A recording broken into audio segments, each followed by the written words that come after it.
Right, so it's doing it. Yes. Setting up the live stream. Okay, so we are absolutely live at the moment. Now, whether it's live on on LinkedIn, we will find out after this. So, good afternoon, everyone. Thank you for joining this amazing live stream today. I have the incredible Daniella Genas, and we are going to be talking about power without proving. And this is about basically us as women. How do we shape our power? How do we show up with presence so that we're not in that space of trying to prove our worth, prove our value, prove that we should be in the room? So, welcome, Daniela of Be the Boss. Hi. Hey Lillian, thanks for having me. Excited to share with you today. Thank you. Thank you for being here with me because we're going to have this conversation. It's going to be 45 minutes and we're going to talk about exactly what I said, confidence, how to show up with presence, how to how to not prove. And I think 2025, a lot of us had come to that space of I'm tired. I'm tired of trying to prove I belong. I'm tired of proving my worth. I'm trying to prove that I'm confident. And the reason why I wanted you to be part of this is because I've looked at the work that you do, especially with Be the Boss and now with the Founders Dinner. And there is a confidence that you bring to everything that you do. But for people that don't know you, please give us a slight introduction to yourself. So I am the founder of Be the Boss International, and you said it, but just in case anybody missed it, Daniela Genas. And through Be the Boss International, I work with ambitious entrepreneurs, founders, business owners, supporting them to build profitable, sustainable, systems-driven businesses that don't burn them out, essentially. So a core part of what I do is really supporting them to step into their what I call big boss energy and into their CEO era so that they're running businesses confidently without consistently second guessing themselves, without giving up value for not adequate recompense, and to really kind of just own and step into a season and period of ownership of being the boss, hence the title, Be the Boss. And I do that through a range of services, which ranges from one-to-one interventions with something that I call the Big Boss VIP experience, all the way through to 12-month programs with my Big Boss Accelerator program. I also, as you mentioned, am the host of the Founders Dinner, which is an intimate dinner series, which was essentially born out of the work that I've been doing with my clients. One of the key recurring themes that kept coming up was this idea of it's not what you know, it's who you know, and it's so important to build your network. And I was consistently coming up against this idea of, but Daniela, I don't like networking. So where do you network? And then having to kind of look inward and recognize, well, actually, I don't like networking either. So what would I like? And the founders dinners were born out of me wanting to create a space for both myself and for my clients where we can build relationships and expand our networks, but in a relaxed, food driven, because I love food, environment that just didn't feel forced. So it's a no pitching zone, as you know, because you've attended, and just a Yes. nice vibe. We've expanded that across the UK this year, and next year we're going to be expanding further and taking it international into Kenya in February, which then nicely leads on to I guess, the final part of the puzzle from a business perspective. I am also the host now of the Big Boss Retreat, which is a kind of retreat stroke trade mission that we're going to be doing initially in Kenya in February of 2026. But the aim and the vision is to expand that across Africa and the Caribbean and potentially even Central and South America. Again, another Nice. opportunity to expand your network, but also expand your horizons. One of the key tenets of everything I do is my mantra: think big, take action, keep pushing. And I really want to encourage entrepreneurs, business owners, etc., to think globally. So the business is called Be the Boss International, and I was quite specific with calling it that because I always had and have had global aspirations, and I want to take other business owners on that journey with me through the Big Boss Retreat. I am also a mum, so I have two little divas, 10-year-old and a 2-year-old. I'm also a wife. I've been married now for 12 years, but with my husband Beautiful. for 20 years this year, which I'm quite proud of. So, and something that I also am proud of saying, I am a British born Jamaican of African ancestry. And I feel like that's a really strong part of my identity. So I like to include that in the roundup. I like that. And I like the roundup, and I like the fact that you have built a business that is not just with sites on global. And the reason why I think more than ever right now, especially for women business owners in the UK, I think having global site is actually it's going to be the next game changer, because we need to start thinking where else and what else. And I think that is very beautiful that you're already doing that. And I'm so sad that I'm going to miss Kenya, because, I think you it's should come, but anyway. we listen, we'll still try to make it. We'll still try to make this work. If it's not for Kenya for 2026, we'll make the next one. So don't worry. And I'm so looking forward to the next founders dinner in London in spring. Mark. Yeah. Yes. And at least then the skies will be slightly blue. So I'm excited for that. All right, so I think you've actually just helped lay out the pathway for the conversation today, because you talked about your business and being very intentional of helping business owners actually lead confidently. So let's talk about that. Let's start with confidence, because there's a thing about where confidence seems like an act. It's either you're told to fake it as you make it until you make it. You're told it's, you know, there are these views that, oh, there are certain traits that mark you as confident. We have people believing that confidence is a sum game where it's a all or nothing. It's either you have it or you don't. And Mhm. then there are people that believe confidence must look like it's loud, it's out there, and it's, extroverted. How do you view confidence? Well, first and foremostly, I am an introvert. As much as people keep saying that they don't think that's the case, I actually am. And I feel that I also am quite confident. And for many people, those two things don't necessarily go together. As you said, for some people, confidence is about being extrovert, being the loudest in the room. But actually, for me, confidence isn't anything external. It's definitely something internal, and you can be quietly confident.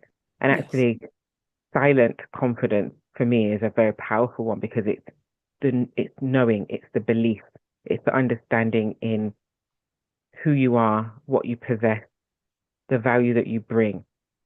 You don't you don't suddenly stop being confident because other people don't necessarily recognize it. And actually, I think that there's a false narrative around this idea that being confident comes from external validation. And if your confidence is rooted in external validation, then unfortunately, even the most amazing person, you're not going to be able to stay confident all the time. Yeah. Beyonce is one of the best performers in the world. I'm sure if she spent 10 minutes on Instagram searching her name, if external validation is where she drew her confidence from, Instagram would break that down in 10 minutes. Yep. So for me, confidence is, again, it's about something internal, it's about something unshakable and unwavering. But tying back to what you said before, I do believe in this idea of fake it till you make it. I haven't always been a confident individual, and I say now that I'm definitely confident, but there's still areas where I lack some confidence. But in terms of moving from where I was as somebody that completely lacked confidence, in all honesty, that idea of faking it till you make it, even though I know a lot of people look at that negatively, that is what helped to build my confidence, Mm. because I kind of stopped and said, this the way I'm operating with this less than image of myself is going to prevent me from achieving what I want to achieve. So what do I do? So the first thing I did was, what does the confident version of me look like? What do they say? How do they kind of show up? What are the things that they do? Okay, so I'm going to do that. And whilst I may not 100% believe and feel like that, Hmm. if I act like that, after a while, hopefully what should happen is my brain will catch up. And that's essentially what happened. So when I first came into this business, it was initially called She's the Boss. And She's the Boss was the title given to me by several people in my network whilst I was running my first business. And I created essentially a persona. She's the boss, and she's the boss was the more confident, forthright, opinionated, rooted in self belief version of me that wasn't quite there when I first stepped into this business. And the more that I channeled that version of myself, what actually started to happen is I did start to believe it, and I stepped into that truly and wholly. It's not a completed journey. As I said, this I still have confidence, was it crisis of confidence in specific areas every so often, but I now have the skills and the tools to be able to ground myself in understanding, okay, this is who you are. And that is really, really been important to me. And I think also the work that I do, I'm trying to build up the confidence in others. So if I don't have it in myself, how does that work? It Yeah, doesn't work. So I a lot get of people, that. yeah. Oh God, so I like the way you've taken it, and actually, you've actually kind of gone into another area of it because you started with fake it as you make it, and you said you were faking this identity of confidence, and then you said something that was actually quite pivotal. You said you started acting as if you were confident, and hmm that's the place that I with the fake it that to you make it. Sometimes I find, and this is just my thing, is that sometimes we're told, okay, fake it till you make it, and when people are thinking of the word faking it, they think they're being fraudulent. And so then they have issues with it. But you actually nailed it on the head. You, first of all, you identified what Daniella's version of confidence looked like. And you said you were going to act like her. So you started acting like her till you became her. And that is just really, you were embodying a version of you. And what I love for you is that it's not, you are very honest and open and saying it's not a sum total. You're not saying you're confident in every area of your life. And I think that's a conversation that we need to be having more, is that we're not confident 24/7 in every single thing because we don't know everything single thing. And there'll be days that things will test us, and there'll be days that you will walk into bigger rooms and bigger spaces, and the confidence that you had in that at a space will, it's like you'll feel like I'm wearing brand new shoes that I need to fill, I need to grow into. So you now have to borrow your tools that you mastered there to actually apply it there. And hmm so yeah. And I think that is the difference between this whole narrative of you must be the main character 24/7 is like it's impossible and it will break you. hmm And it's exhausting. Oh, yes. And then we're going to come to that because the exhaustion and burnout that people think that means that you are hustling harder, and why this is no longer sustainable for women going forward, for entrepreneurs going forward, as human beings. But why right now, going into 2026, what will be the top two tips that you will give for women who want to be the boss in their own business, who want to be the boss in their own lives, so they're not burning out in the process? Well, I do something called Vision 20, and it's quite a powerful process that I take my clients through on a one-to-one and on a group basis. And it's really rooted in this idea of future pacing. Mm. So you are where you're at now, and maybe where you're at right now is okay for now, but that's not where you want to stay. And that's from every aspect. So who you are as an individual, how you show up, the business that you do or do not run, if you are already running a business, where the business is at. And what we do is we look ahead. Well, in 3 years' time, what would be the ideal scenario? How Mm. would you be showing up? What traits would you possess? What does your business look like? Like, who are you serving? What are you doing on a daily basis? And I think this is really key because often people think about business and they say, okay, I want to run a seven-figure business. I want my business to be turning over 1.5 million pounds. But what they don't stop and consider is, well, who do I need to be in order to be the CEO of a 1 point something million turnover business? Number one. Number two, how is that going to impact my life? Because again, people often look at these things in silos. If you're running a 1.2 million pound business, you are going to burn out if you do not recognize and plan how to build a business in a way that is not going to burn you out. So I Yes. find one of the key challenges for so many people, and this is men and women, is lack of intentionality in what their business and life will look like. So my biggest tip is really being clear on that. If it is that you want to run a business or you want to grow your business to a specific size, whether that be from turnover, profit, number of staff, etc., you have to really consider, well, what is your role going to be within that? Because if it's that you don't want to burn out, you need to be intentional with how you're building it now Hmm. and making sure that you've got systems in place, making sure that you're building a team so that everything doesn't fall in your lap. Because I've seen this happen many times that people actually do reach the pinnacle of success and it becomes too much. Yeah. They then burn out. It becomes so burdensome. I've seen people have some serious mental health issues, some serious physical issues because it was not intentional. It happened by accident in many cases. Like we're Right. just going to keep on doing this and hope for the best. And actually, the best happened from maybe a financial perspective, but from a health perspective, the worst happened. So it's Right. about really being intentional. So sitting with your vision of what you want to achieve for your business, but also what do you want for your life? Do you want to be able to pick up your kids from school? Do you want to be able to go on holiday? Do you want to be able to not work on the weekends? Yes. And do people ask themselves that when they're starting a business? No, it's I'm going to hustle, I'm going to do No. everything with him. Do you want to be working every weekend? Do you want to miss out on family activities? Do you want to not go to things with friends because you're working all the time? Without a plan, that's what's going to happen. So that's the first thing. The second thing is really getting external support. And I think this is, again, an area that so many people underestimate the importance of. Oh, yeah. Because you can go it alone. You can do everything you want on your own. But how long is it going to take you? How many mistakes are you going to make that you didn't need to make if you had support to help you navigate through those seasons? So I think there's a great importance in not trying to go it alone. And that covers every aspect. So not trying to go it alone in business. If you are trying to become more confident and really step into the future version of yourself, why are you trying to do that alone? And I often use the analogy of sport. We don't think it's unreasonable, or we would think it's unreasonable. Somebody said, I'm trying to be an Olympic gold medalist and I'm just going to do it on my own and see what happens. I'm just going to do some laps in my back garden and hopefully it's going to work itself out.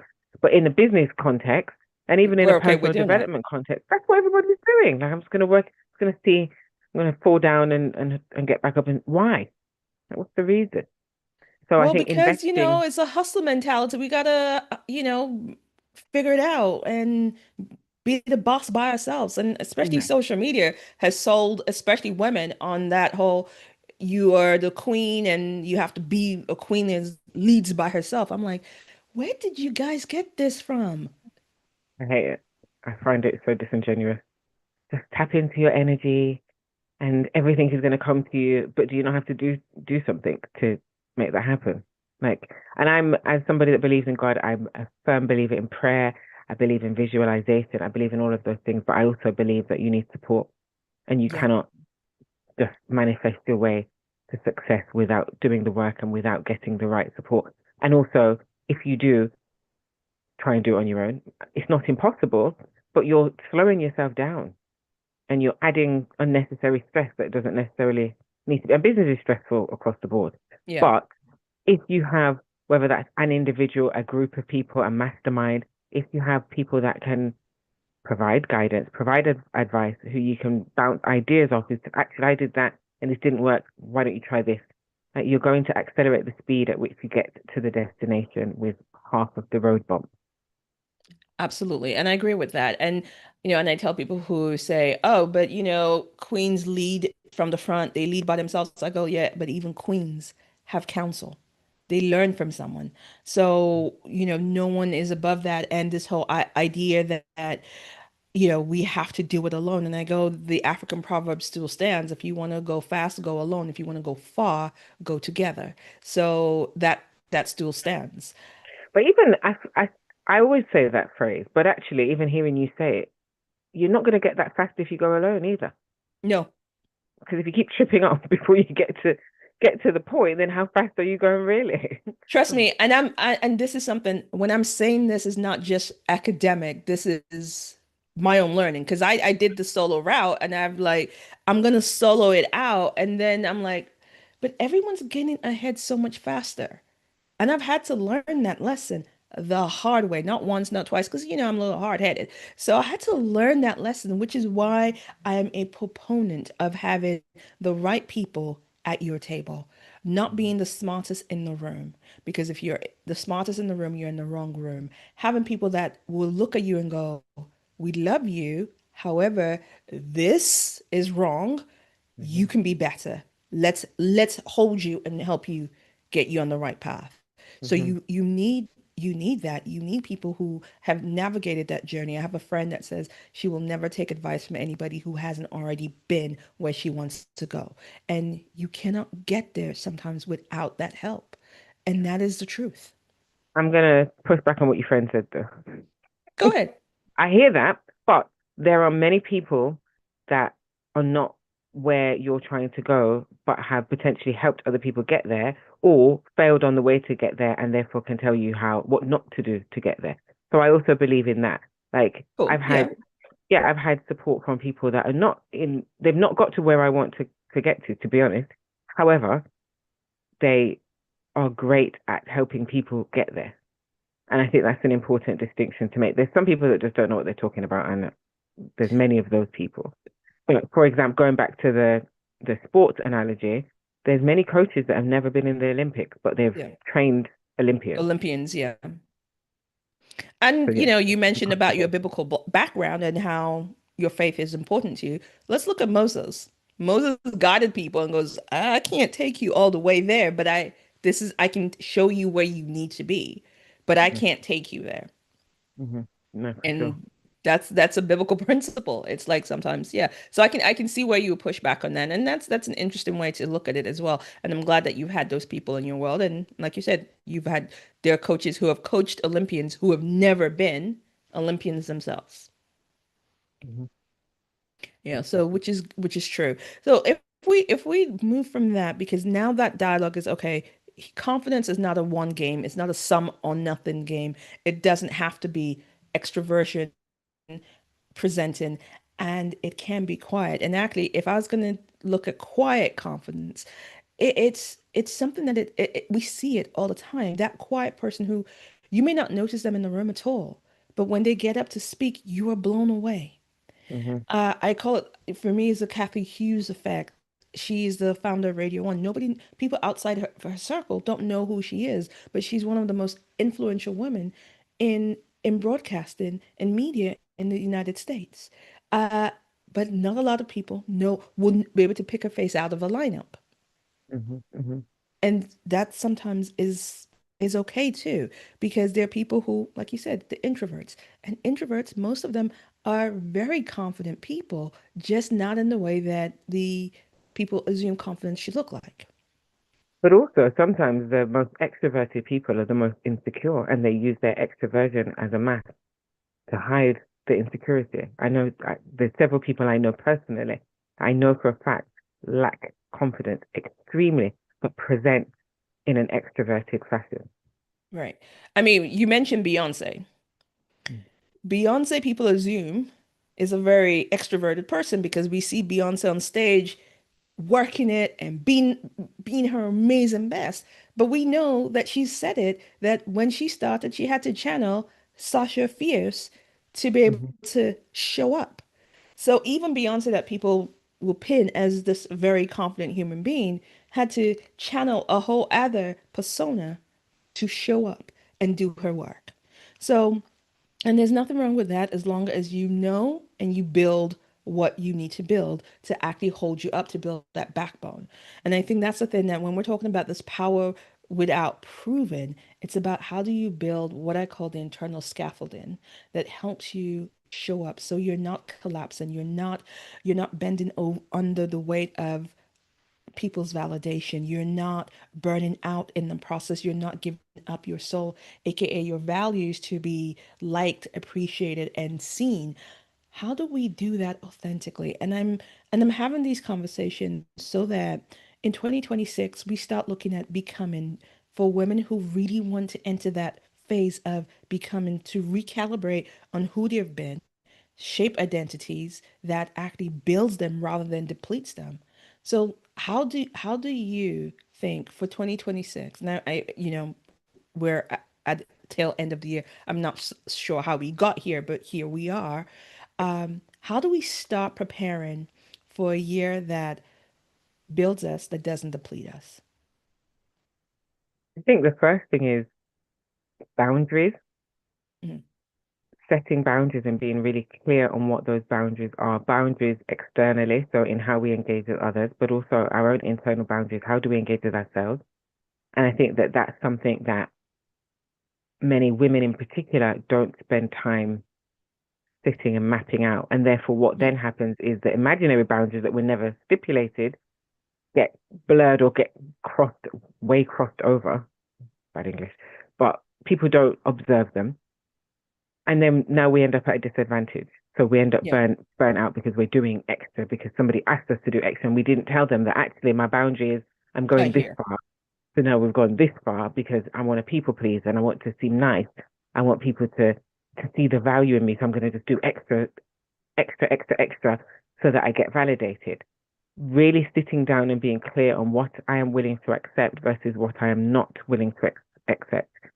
And how am I going to communicate those boundaries in a respectful but confident way, I think is the first thing that many of us need to do in order to ensure that 2026 is a different, better, more powerful year. For me, for example, there's been a lot of work that I've had to do, particularly on the latter part of this year, around allowing my boundaries, particularly my financial boundaries, to be crossed in business. And it's something that I've never really had to face or experience before because nobody was crossing them. Whereas this Right. year, many people have crossed them. And it forced me to have to say, well, actually, you have to take responsibility because were you clear on what your boundaries were? No. And anytime I set a boundary, it was a loose one, and then I moved it. So Right. I've been very clear that in 2026, I am not, for example, I'm not allowing payment plans because I've allowed payment plans and people have completely ignored them. And it's had a negative financial impact on my business. I am very clear that I'm not going to be doing any significant discounts because I also recognize that when you're discounting things, what you're doing is telling somebody that the value is worth less than what you're sharing it for. It's Mm. not true. So I myself have been doing work on really being clear on what my boundaries are, not over explaining things, not softening truth, and not shrinking to make others feel comfortable.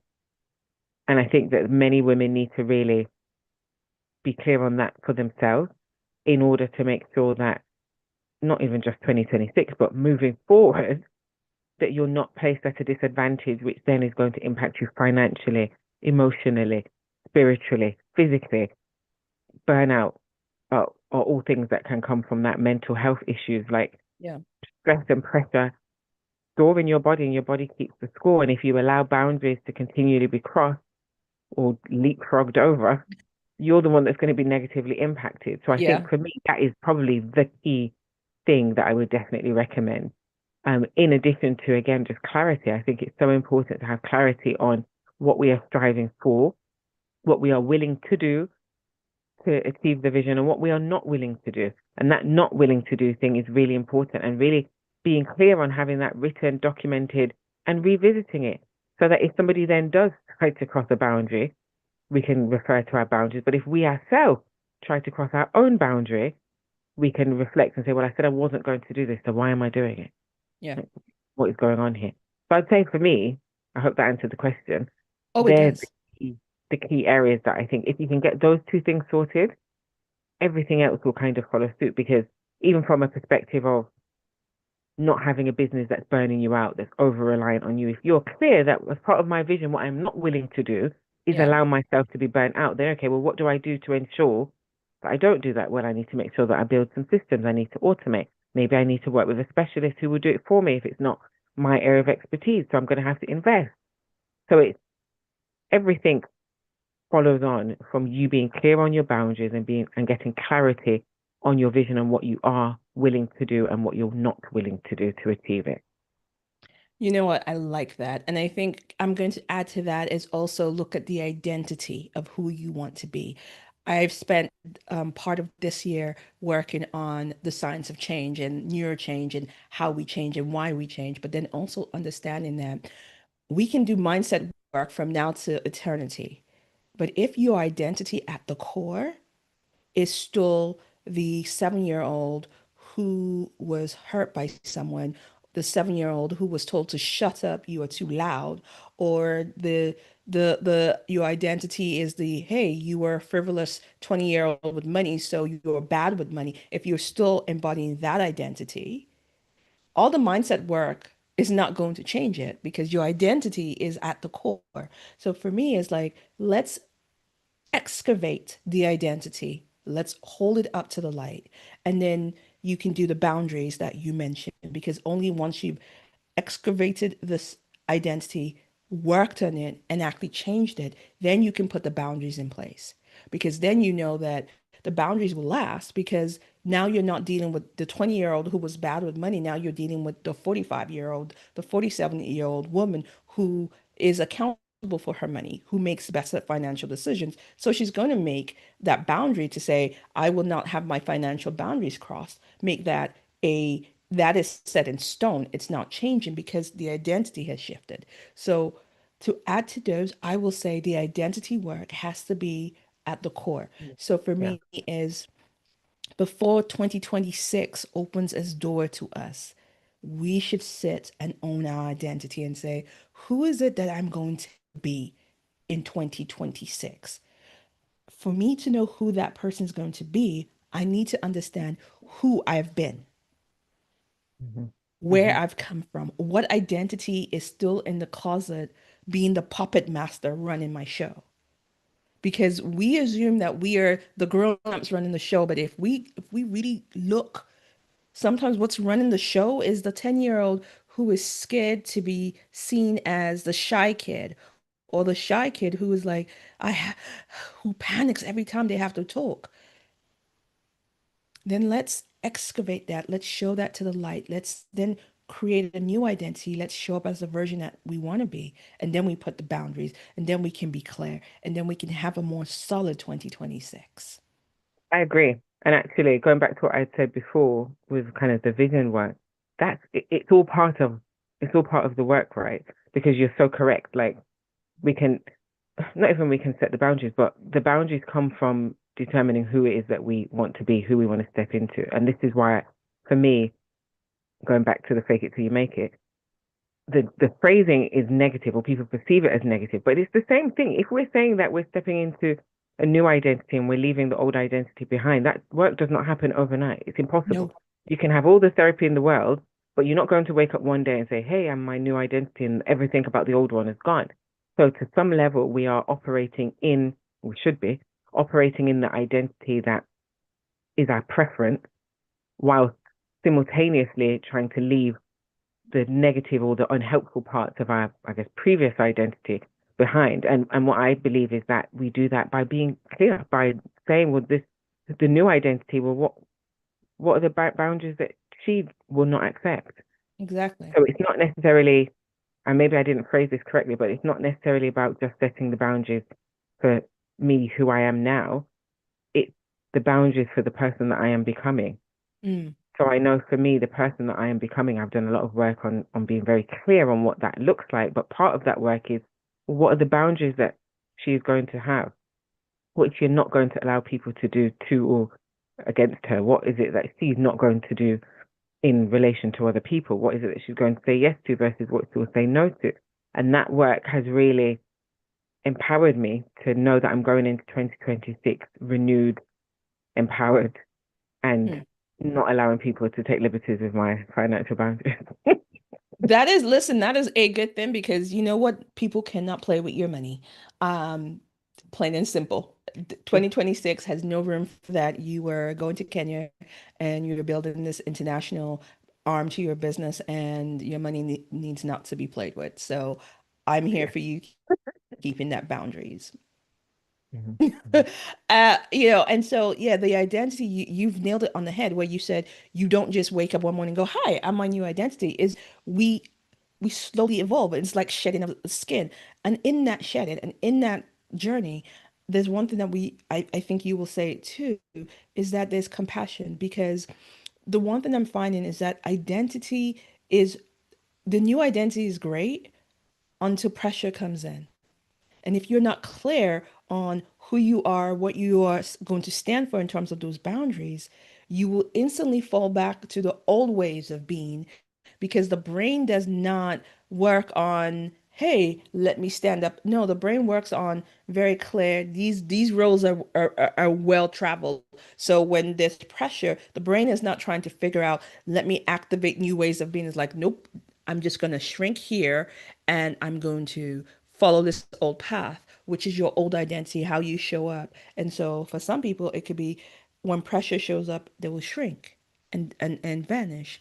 And I know for myself, the identity I'm carving for me right now is How do I behave under pressure? And when I don't act in the way I want my new identity to show up, instead of going, oh, bad, is I now say to myself, okay, what is the compassion I'm going to put in place? How am I going to give myself the benefit of the doubt and say, okay, listen, you are shedding skin. And so you're going to falter and you're going to have those moments. So with that, here's what we're going to do better next time. Here's and like you said, because I'm knowing who I want to become, it's easier to then put the guardrails. And when I falter, I have something to pick me up. And then I have people who are helping me embed my new identity. And this is why we go back to you can't do this alone. Is that you then have the people who are going to hold you to your new identity and say, but you said you're going to do this, so let's help you get there. Mm-hmm. And I think I that's think a that, roundabout way of going back to you cannot do this alone. yeah, no, for sure. I think also it's important to have toolkits, not even necessarily toolkits, but maybe processes to support you maintaining your new identity. Yes. So, for example, I used to be really scared of public speaking, terrified. And actually, as a younger person, I was really painfully shy. And I managed to get myself out of that. And with the help of my friend's dad, actually, I was able to kind of overcome my fear of public speaking. But did I really overcome it? Not necessarily. I didn't immediately overcome it. What I did is I had processes that I would follow to help me get through it. And what happened is the more I followed the processes, the more I was able to what you said before about your brain will revert to, Yes. my brain started reverting to the process. So Yes. I know I've got to do a speaking engagement. I'm nervous. Oh my gosh, I'm hot. I'm sweating. I don't want to go on the stage and make an embarrassment of myself. So what do I need to make sure that I do? I need to make sure I know what I'm talking about.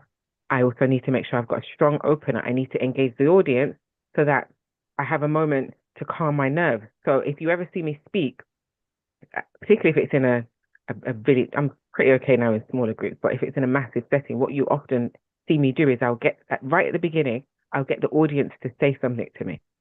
So Right. often I would get them to do the think big, take action, keep pushing, depending on what the audience is. And that was a technique that I used when I recognized that in the first kind of 3 minutes of a talk, I kept getting too shaky and I wasn't therefore presenting properly.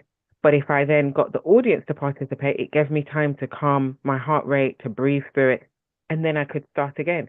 So having kind of those techniques and processes, if you know you're somebody that shrinks, what can you do if you feel yourself shrinking? Or even to prevent that shrinking Yeah. happening in the first place and follow the process, because then your brain will learn the process even when you're physically maybe, or even mentally, like consciously wanting Yeah. to do the opposite.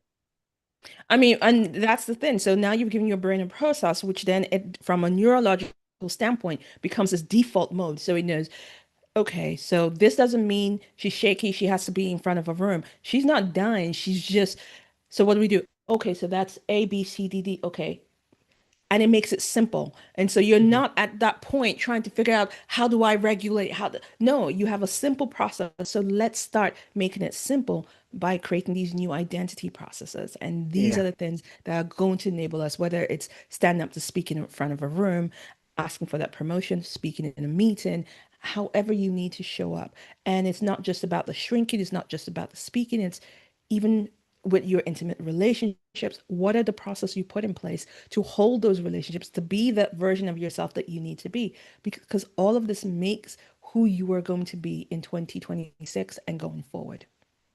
I love that. And I love that you mentioned relationships because I have the same processes. I have processes. As I said, I've been with my husband 20 years. He is very laid back, very calm. I am not. Right. The longer we've been together, we've kind of started to swap. So he's become less calm and I've become more calm. And that's because of the processes, because I recognize if he did something that irritated me, my instant response is, "Ugh." And then his response to that is, okay, thanks. Yeah. And he would withdraw, retract. And I didn't like that. So I recognize actually, if I'm annoyed, I'm going to have to take a minute, go away, come back later, have a conversation. And then I recognize actually that works. So now my automatic response isn't, take a breath. Sometimes I have to count, go away, and we'll deal with that later. And that makes for a much more harmonious relationship. And part of probably why we've stayed together for 20 years, because had I continued down the route, he probably would have got fed up with me and said it's too much. Not marrying this crazy woman. You know, you should teach classes on this, just saying in Kenya. No, it is. And I think for me, in my own relationships, and I'm actually learning that for my personal, for me first is how do I want to argue? And I see people talking about relationships. Oh, we've been in relationships, we never argue. I'm like, somebody's lying. Um, how do I want to argue? And so for me, I have a process. This is how I want to argue with you. When we have a disagreement, this is what I would do. I won't bring up something that happened in 1922 when neither one of us were alive into an argument that happened yesterday. I won't bring your mama into it because no, I won't, I argue to remain fair. And when I argue with someone or disagree with someone, I start with logic. I'm disagreeing with this person on this, but I still remember that this person is my person, whether it's a friend, whether it's my partner. And I start Mhm. from there. And that way it keeps the disagreement in a way that does not make it that you do not say anything that you cannot take back. Yeah, I never understood that. Like when I hear people say that they've had arguments and they've told their partner this and that, and I'm just like, it's actually not impossible not to do that because we've been together for 20 years. We don't curse at each other. We don't talk about our mums. We don't say we hate you. We don't stomp off in the middle of a conversation. Like there's many things that we just don't do because we agreed not to do that. And I Yeah, think again, it goes back to what we were saying before, intentionality. I've been very clear on saying, okay, this is what I will accept and this is what I will not accept. So you yeah, cannot curse at me ever. And therefore, he doesn't curse at me ever. And I don't curse at him ever because that's what we agreed that we would not ever do. And I think too many people, and this is in friendships, it's in working relationships, again, are not clear on what the boundaries are exactly. and what they will and will not accept. And therefore, then you end up accepting everything and anything. Exactly. And also, even though my last relationship has ended this year, one of the things we initiated was what we called Switzerland. We have spaces where in our apartment we didn't argue in the bedroom because that is not the space for that. So the bedroom is a sacred space. But if we want to have a discussion, we should stand in the kitchen and have those discussions because it's Switzerland, it's neutral ground. And we'll have those discussions there and we'll leave it there and then go about the rest of the house. But because sometimes you need those boundaries because you don't want to take that energy all around the house and then you're slamming Mhm. doors. And I was like, no, first of all, we're not slamming doors in any house because no. No. Second of all, you're not raising your voice. I'm not raising my voice. And like you said, the cursing does not happen. So it is possible, but you have to know for yourself what your own boundaries will be so that you can communicate that clearly to another human being. And Hmm. like you said, whether that be business, relationships, friendships, it should be it should be clear.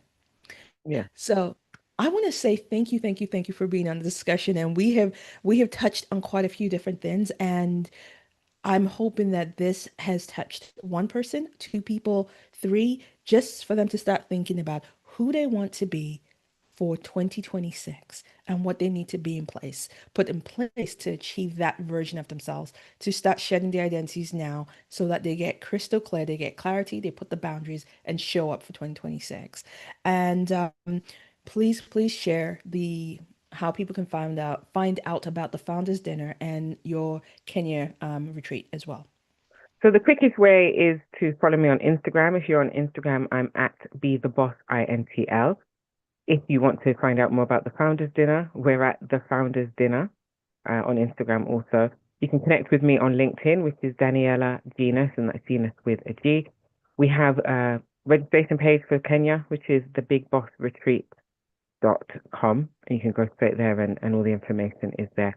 But yeah, connect with me on any of those platforms. And if you want to find out more about my business and my services more generally, we're at bethebossintl.com, and I'm more than happy to hear from anyone who this has resonated with. Awesome. Thank you so much for sharing that. And if you want to talk about identity and getting clear in your identity, I'll be having a workshop in the new year where it's about deep diving into the identity that we need to shape for 2026. So please DM me on either Instagram or on LinkedIn, and I'll share all the links with you. Thank you very much. All right, guys. Thank you. Well, this is a wrap.